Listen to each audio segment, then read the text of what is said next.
Welcome to Elder Scrolls Online Lore. In this video, I will read every Shalidor Lore-Book from the Alik'r Desert.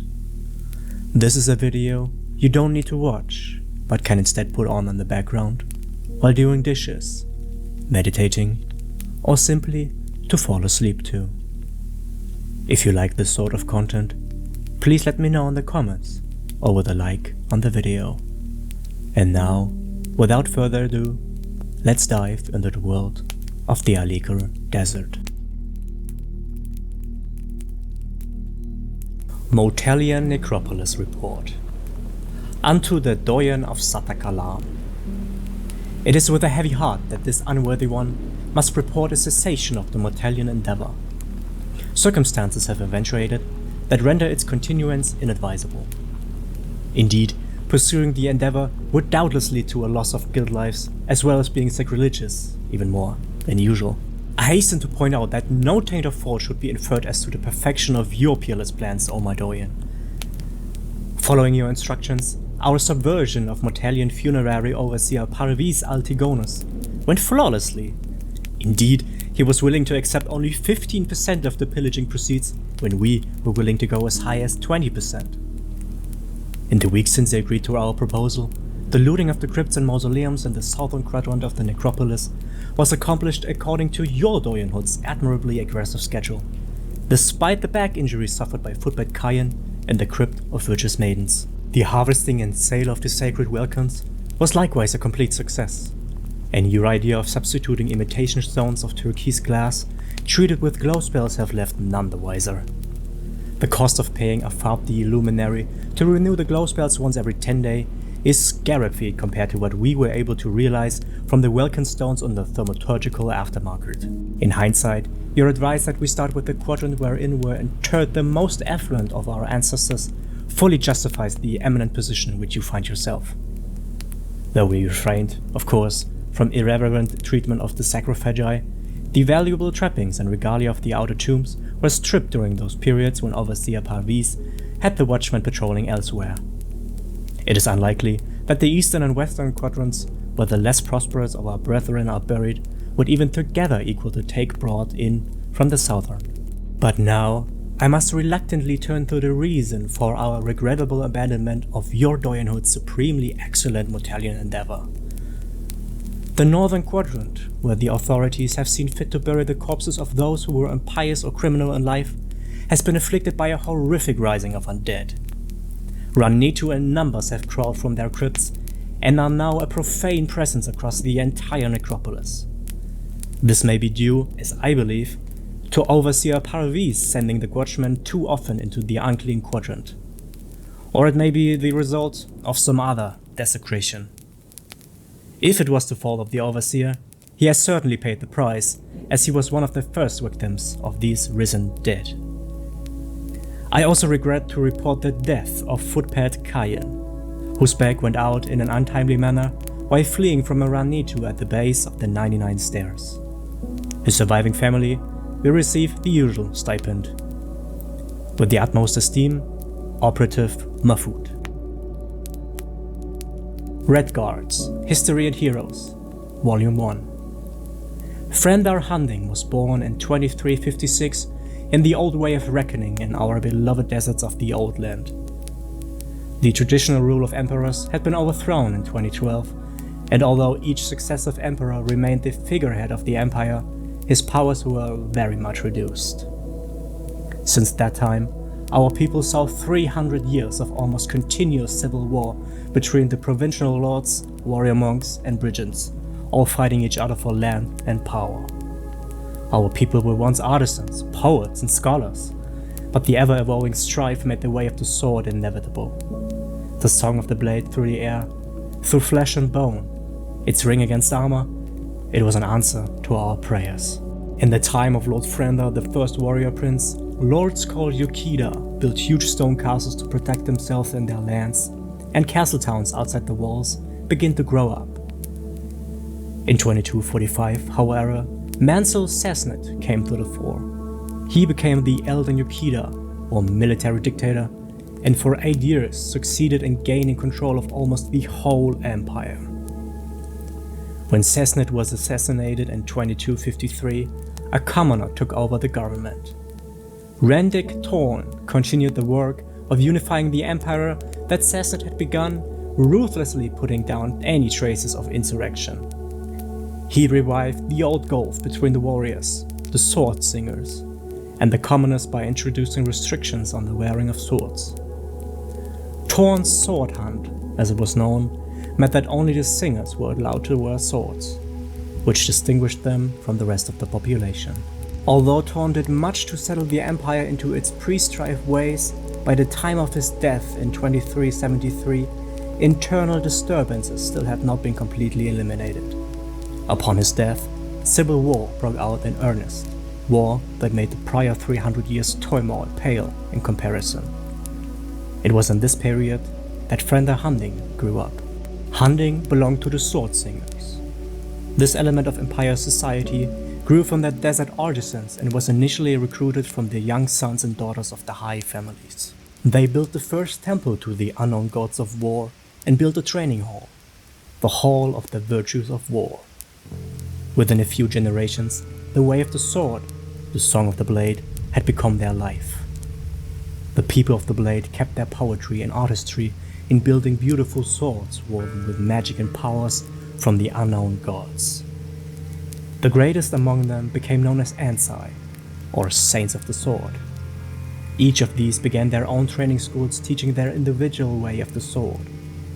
Ansai of the highest virtue wandered the countryside, engaging in battle, righting wrongs, and seeking to end the strife.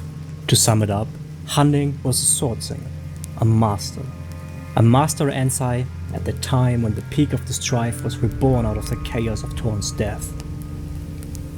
Many singers put up their swords and became artists, for the pull of the artisan heritage was strong. Others, like Hunding, pursued the ideal of the warrior searching for enlightenment through the perilous paths of the sword. Duels of revenge and tests of skill were commonplace, and fencing schools multiplied. Redguards, History and Heroes, Volume 2.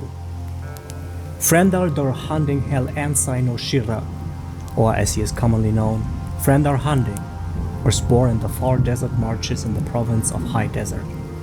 Hunding is the name of the High Desert region where he was born. Noshira means noble person or person of noble birth, and Hel Ansai is his title of sword sainthood. Hunding's ancestors reach back to the beginning of recorded time in the High Desert, living as artisans and mystics. His grandfather was a retainer of the Elden Yukida, Mansell Sasnit, and led many of the battles of unification prior to Sasnit's assassination. When he was 14, Hunding's father died in one of the many insurrections, and he was left to support his mother and 4 brothers. His prowess with the sword, however, made his life both difficult and easy. It was easy in that his service came in great demand as a guardian and escort. It was hard in that his reputation preceded him, and many awaited their turn to face him in battle, hoping to gain instant fame through his defeat.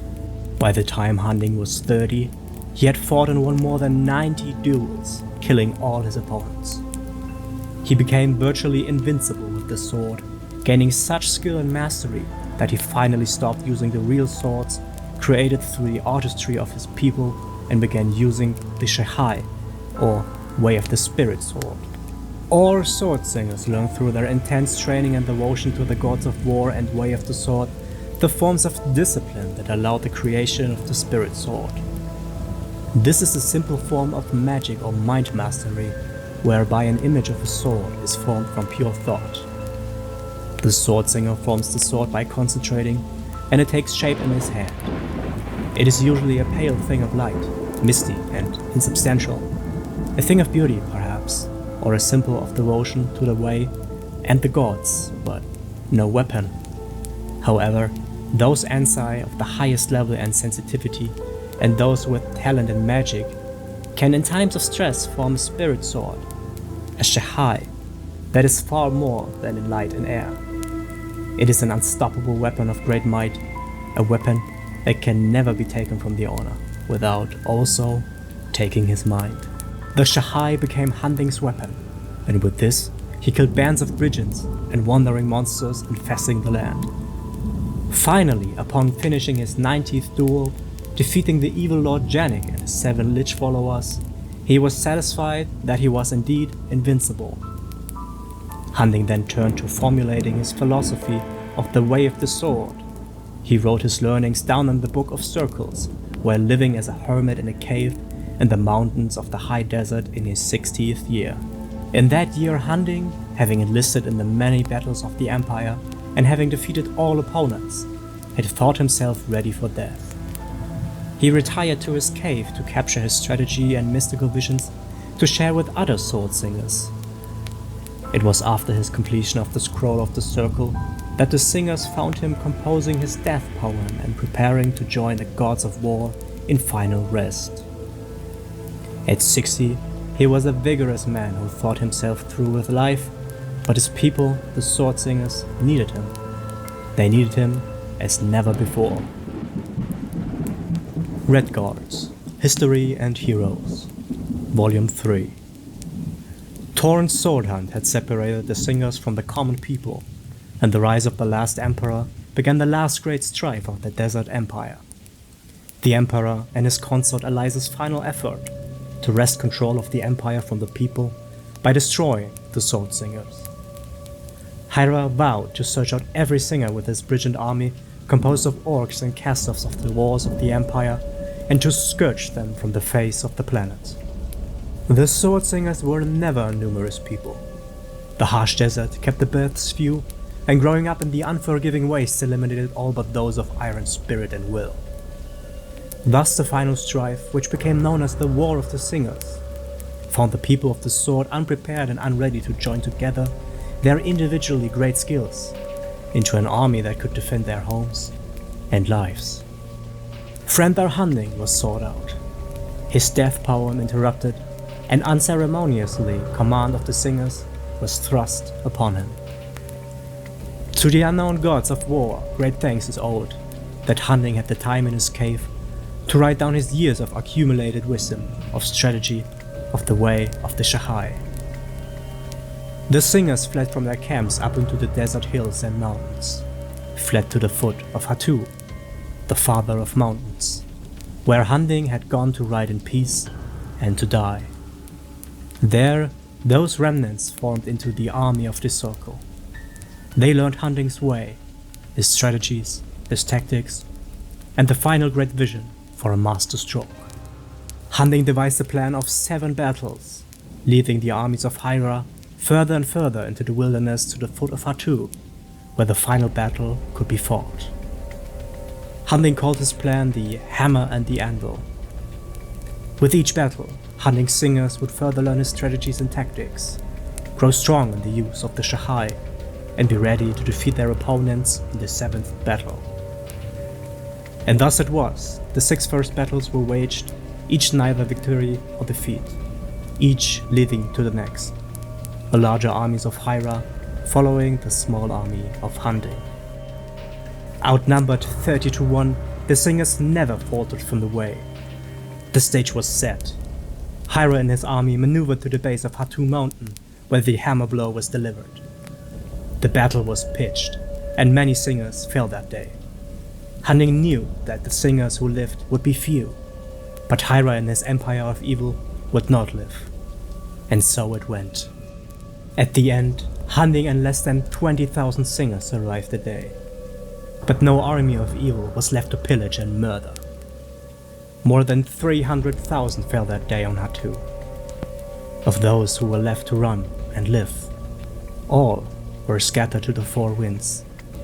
In organized force, no more. The singers packed their lives, folded their tents, mourned their dead, and followed Hunding to the great port city of Arch, in the province of Seawind. There, Hunding had a flotilla of ships waiting. The singers left their desert for a new land. No longer welcome in the Desert Empire, they left to be sung about and spoken of in legend. The final great warrior, the singers of Shahai, the Book of Circles, all leaving that land where their virtue was unappreciated. Red with blood, they were in the eyes of the gentle citizenry, never mind that they had saved them from great evil. The singers vowed to learn new ways as they traveled across the great ocean to their new land. To adopt a new name, but to honor the past. In honor of their final battle, they named their new land Hammerfell and adopted the name Redguards. In honor to hunting the great warrior prince, each household in Hammerfell has a place by the hearth, an alcove really, just a niche, big enough to hold the scroll, the Book of Circles. Sacrilege and Mayhem in the Alik'r. A report to the royal family of Higaith, by Dr. Tazim of the Bureau of Outlander Affairs. O beloved of Morwa, blessed by sad tears, your ignoble servant apologizes for his unworthy existence and seeks forgiveness for intruding his negligible thoughts into your majesty's lofty meditations. In response to your momentary whim of last week, which was to me an ironclad order, I have prepared a report on the recent outbreak of unholy undeath in the northern Alik'r and its unorthodox means of suppression. I have spoken before about the Ashabar, a pariah tribe of the northern wastes, who are shunned for their unclean interactions with our risen ancestors.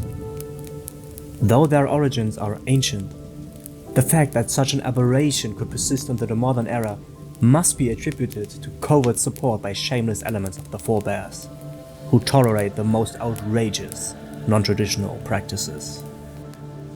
This hypothesis would seem to be validated by recent events, which I shall now have the honor to recount to your majesties.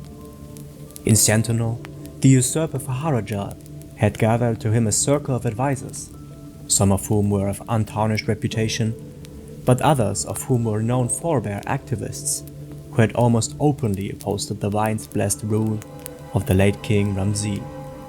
May Tuwaka escort his soul to the far shores. One of these questionable viziers, Sutura by name, seems to have been not only a bad advisor, but also a secret necromancer. As far as our agents of the Bureau have been able to reconstruct it, this Sutura slew all of King Faharajad's other viziers, then reanimated them in an attempt to kill Faharajad himself. The attempt was a failure. Faharajad escaped. But so did Sutura. Sutura fled to the east, where he was joined by elements of the Cult of the Black Worm, which your majesties will recall from my report of Second Reign's hand. Undead, mostly Ranitu, were raised in numbers from forgotten graveyards in the deep desert, and Sutura led his unclean minions back towards Sentinel. Shockingly, our informants state that Faharajad contaminated himself by personally appealing to the pariah Ashabar, asking them to intervene against Sutura. The Ashabar headman, Merumar, agreed, though we have been unable to discover what degrading terms were imposed upon Faharajad. In a surprise ambush, the Ashabar, using forbidden mystical means, destroyed Sutura's army of Ranitu. Sutura himself, it is said, fell under the blade of the exile Merumar. Faharajad, of course, has been careful to stay quiet about this appeal to the Ashabar, and has publicly thanked the Divines for holy intervention on Sentinel's behalf. I leave it to your majesties to decide if we should spread about the rumor of the Forebear usurper's impure meeting with the pariahs. Sentinel, the Jewel of Alik'r, by the unveiled Asadiye, songbird of Satakalam. Know, O Prince, that in the time of the Ragada, the Forebears did come to Hammerfell from doomed Yakuda. First, they landed at Higaith, which they freed of the affliction of the beast peoples. Then spread they both wise along the coasts, seeking out goodly harbors and well-watered oases.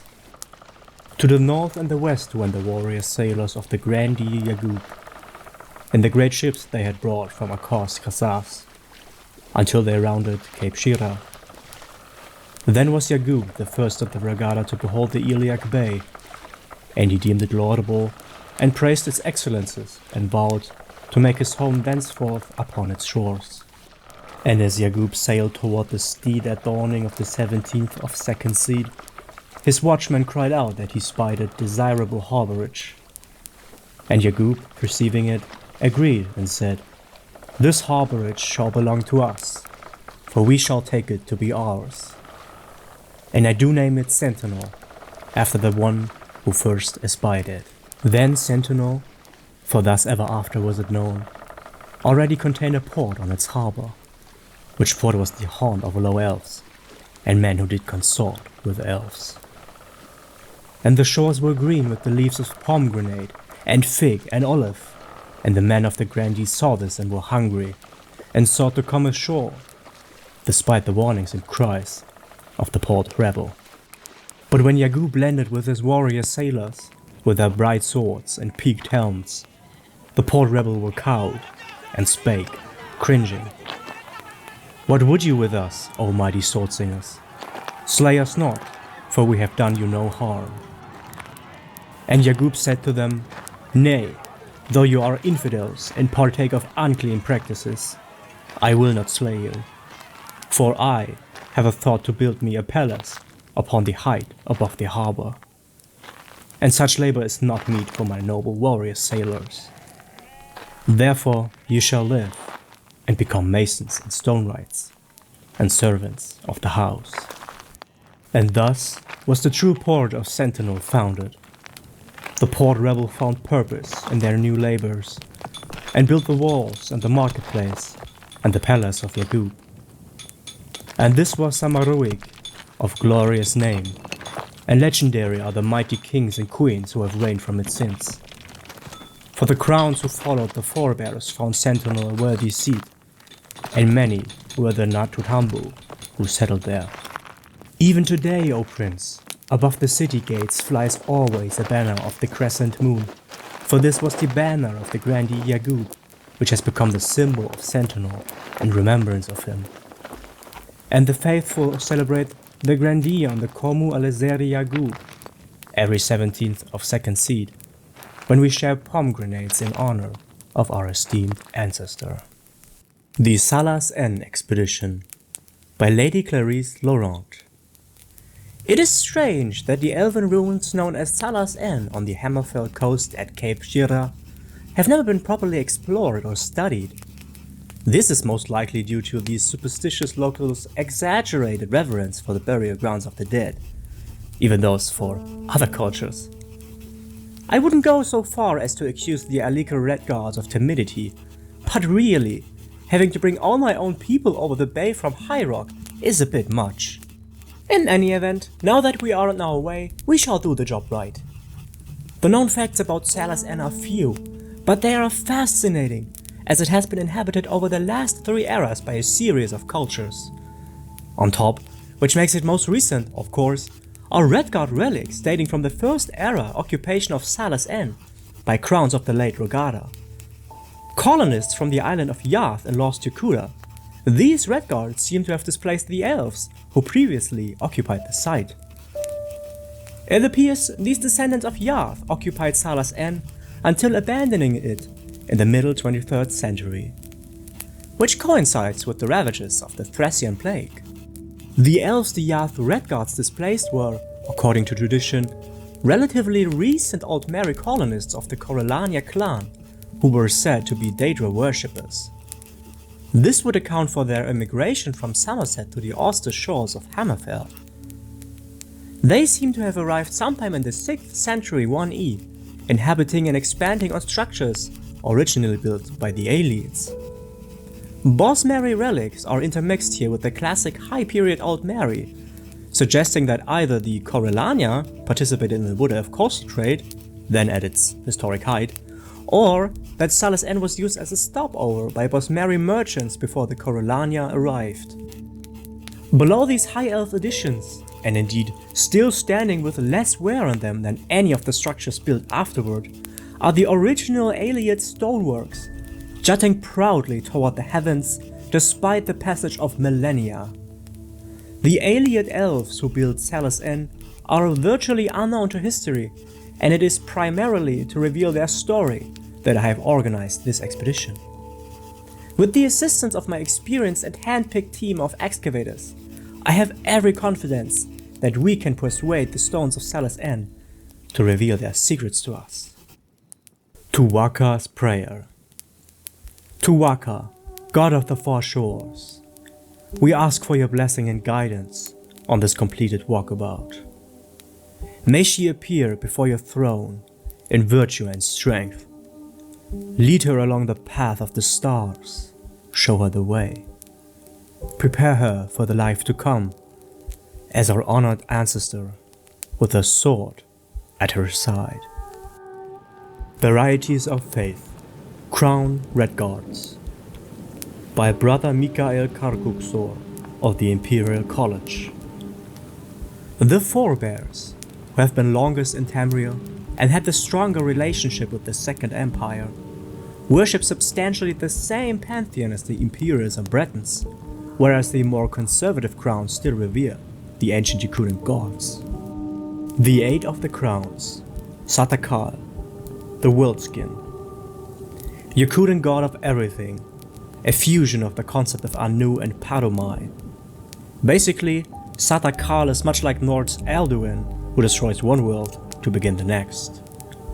In Yakutan mythology, Satakal had done, and still does, this many times over, a cycle which prompted the birth of spirits that could survive the transition. These spirits ultimately become the Yakutan pantheon, popular god among the crowns of the Alik'r nomads. Ruptgar, Tall Papa, chief deity of the Yakutan pantheon. Ruptgar, more commonly Tall Papa, was the first god to figure out how to survive the hunger of Satakal. Following his lead, the other gods learned the walkabout, or a process by which they can persist beyond one lifetime.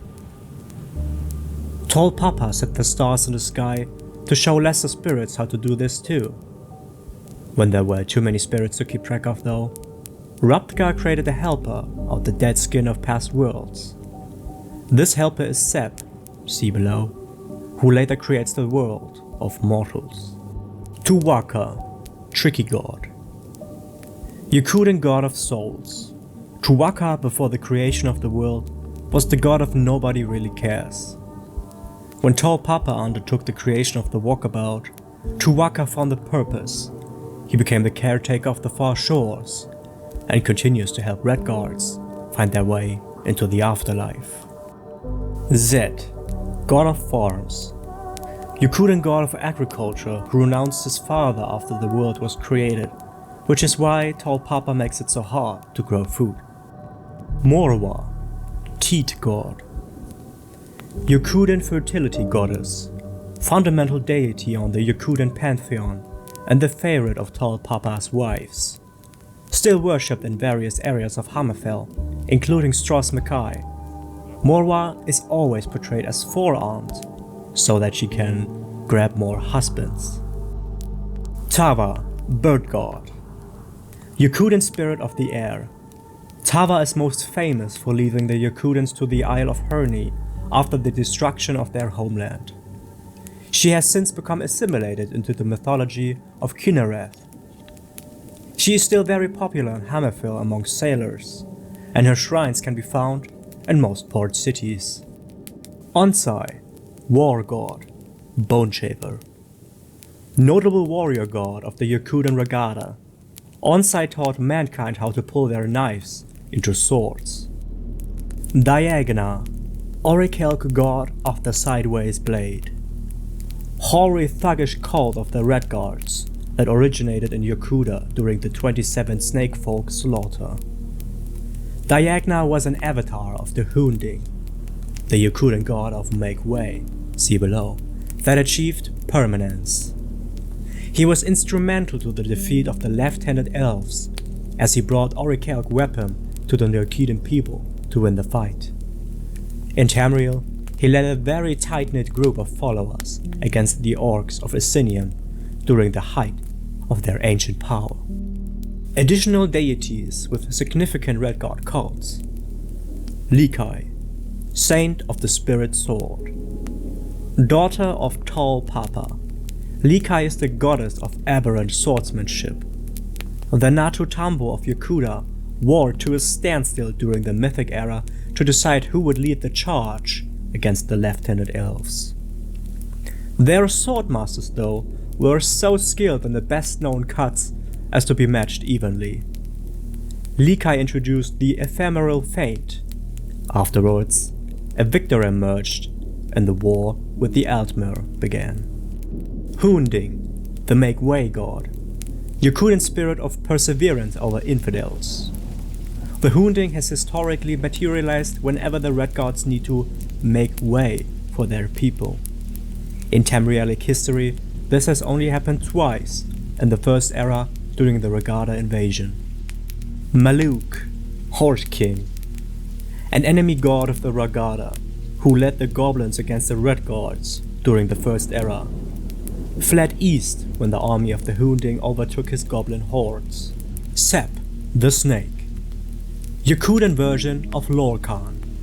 Sep is born when Tall Papa creates someone to help him regulate the spirit trade. Sep, though, is driven crazy by the hunger of Satakal, and he convinces some of the gods to help him make an easier alternative to the walkabout. This, of course, is the world as we know it, and the spirits who followed Sep become trapped here, to live out their lives as mortals. Sep is punished by Tall Papa for his transgressions, but his hunger lives on as a void in the stars, a non-space that tries to upset mortal entry into the far shores. Be advised, in the next book there are plenty of duplicate paragraphs. I will leave those out and just add the ones that are new. Varieties of Faith, the Forebears. Akatosh, a dragon god of time. Akatosh is the chief deity of the 8 divines, the major religious cult of Cyrodiil and its provinces, and one of the 2 deities found in every Tamrielic religion. The other is Lorcan. He is generally considered to be the first of the gods to form in the beginning place. After his establishment, other spirits found the process of being easier, and the various pantheons of the world emerged. He embodies the qualities of endurance, invincibility, and everlasting legitimacy. Julianos, god of wisdom and logic. Often associated with Junel, the Nords' father of language and mathematics, Julianos is the god of literature, law, history, and contradiction, and is thus the patron of magistrates and wizards. Dibella, goddess of beauty, popular god of the 8 divines. She has nearly a dozen different cults, some devoted to women, some to artists and aesthetics, and others to erotic instruction. Stendar, god of mercy. Stendar's sphere includes compassion, charity, justice, and righteous rule, and is the favorite god of Redguard gallants, knights.